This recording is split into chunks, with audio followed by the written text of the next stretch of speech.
Hello everyone, this is a Briefly Rick. Today I want to tell you about a movie consisting of several stories called The Devil's Tale. Please like and subscribe to the channel, it's very important for us. Watch out for spoilers ahead. An old man shows up at a commuter train station. His train is delayed, and he tries to find out from the dispatchers the time of his arrival afterwards to pass the time. He pulls out his old notebook, which contains clippings of prayers and several photos. When he sees the boy and his mother, the man begins a conversation with them. But when they notice the prison tattoo on his wrist, they immediately move away from him. It is already dark outside the window, and the information about the train has still not appeared. After buying food from a special machine, the man enters the bathroom. He begins to see terrible things. He pulls out his prayers, but from the excitement, the pages fly apart, and it seems to the old man that they fall into a pool of blood.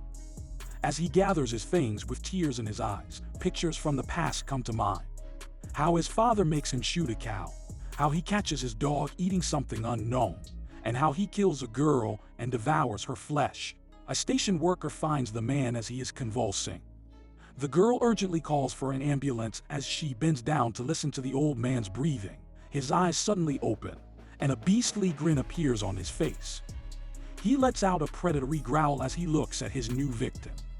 Young nurse Rose gets a job in a hospital and is entrusted to look after a patient. At night, to pass the time, she tries to discuss with the nurse on duty, who, showing her disdain and unwillingness to communicate, leaves and sends the girl to the patient. Three girlfriends go to a rock festival in another town. There they check into a house they have agreed to rent in advance. The landlord, the dean, seems strange to the girls. He was awkward when they met and made unfortunate jokes. At the time of delivery of the house, he moved into the trailer, which stands nearby. After unpacking, the girls look in the refrigerator and the freezer. They find a parcel with a human hand in it.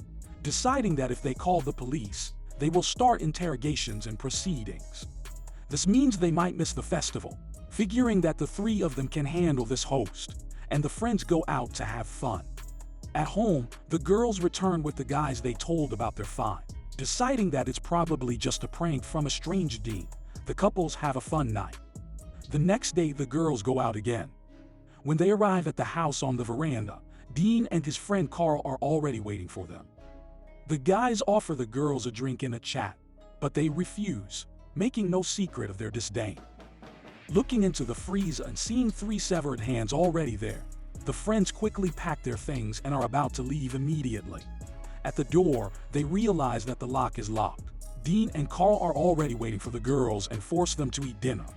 Ash is a vegetarian, so when she sees meat on her plate, she is turned inside out, deciding that she urgently needs to change clothes.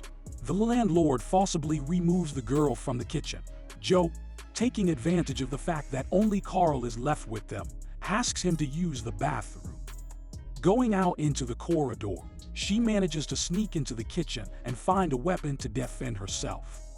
When Dean returns, rebuking his friend for letting the prisoner go, he turns to Claire, but there, she starts to provoke the guy, and he bangs her head on the table.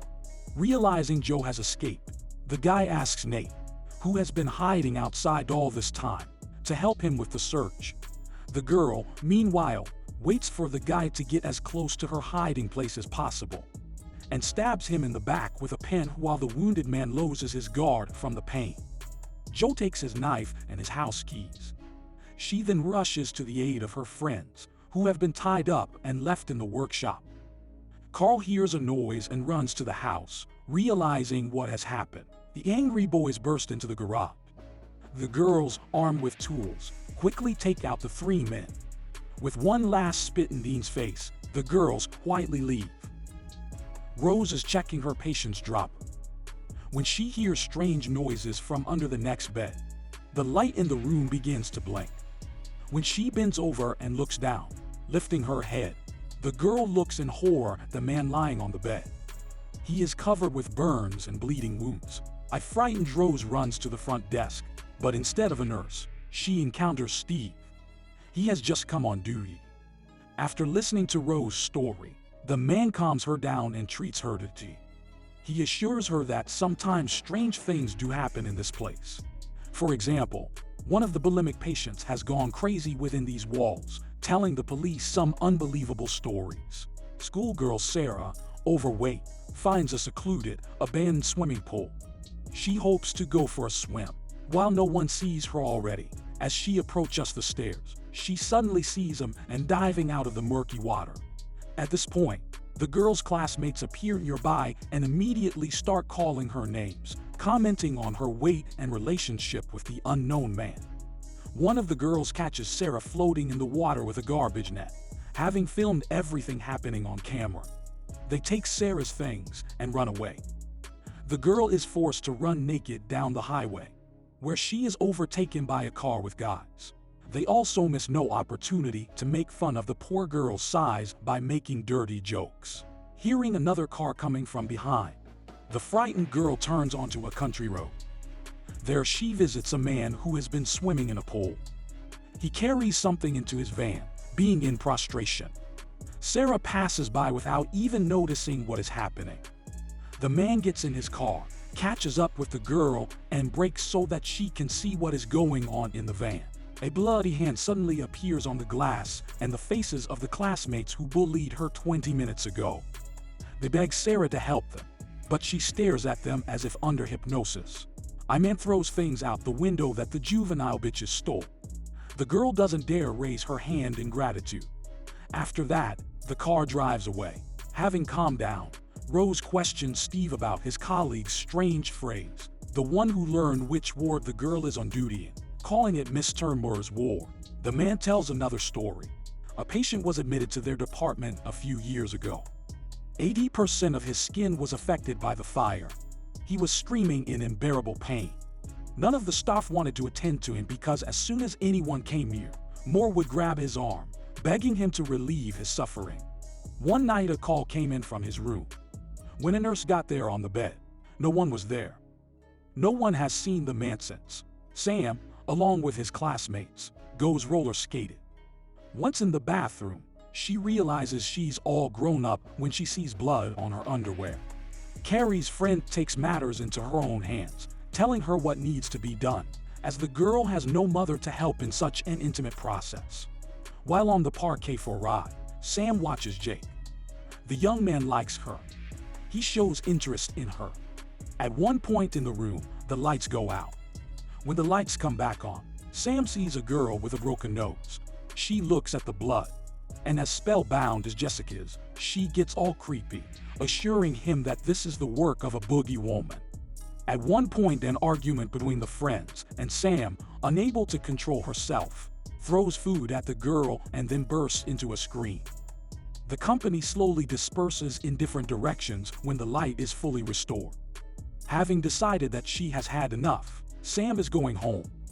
On the way, her attention is attracted by a dog, who seems to leave her.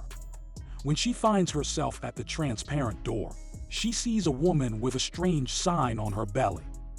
On a chair in the room sits her acquaintance Trevor, who has assured her that she has become the bait for the boogie man. Sam slowly walks over to him, blinking in some unique way. She is not baiting. She is the new boogie woman. Rose sees a call coming from her room. She slowly goes there and meets Mr. Moore's ghost in the hallway. Frightened, the girl hides, armed with a scalpel. Sylvia makes stuffed animals. She lives in a deserted area. On her way back from the town, she picks up a young man on the road. As is distracted from the road, the girl knocks over a small deer. After examining it, she puts a bag over the animal's head to interrupt its torment, taking the carcass with her. They continue on their way, and Sylvia suggests that the wanderer stop at her place. Over tea in the evening, Oz tells her he is terminally ill. This is what prompted him to make the journey. When the man goes to bed, Sylvia ponders for a long time, sneaks into his room, and covers his face with a pillow for the morning the girl takes to work. She wants to make a stuffed man and a deer. In her opinion, this way, she gives a second life to both of them. Rose walks into the room, putting a scalpel in front of her. Her patient is nowhere to be found. The lights begin to flicker, and Mr. Moore grabs her legs from under the bed. The girl defends herself with the scalpel, delivering blow after blow. When she comes to her senses, she sees that she has stabbed her patient. Behind her appears the silhouette of a burnt man. I don't know what the hell this is and what the point of it all is, but it's definitely the worst movie I've seen in a while. I hope my retelling saved you some time.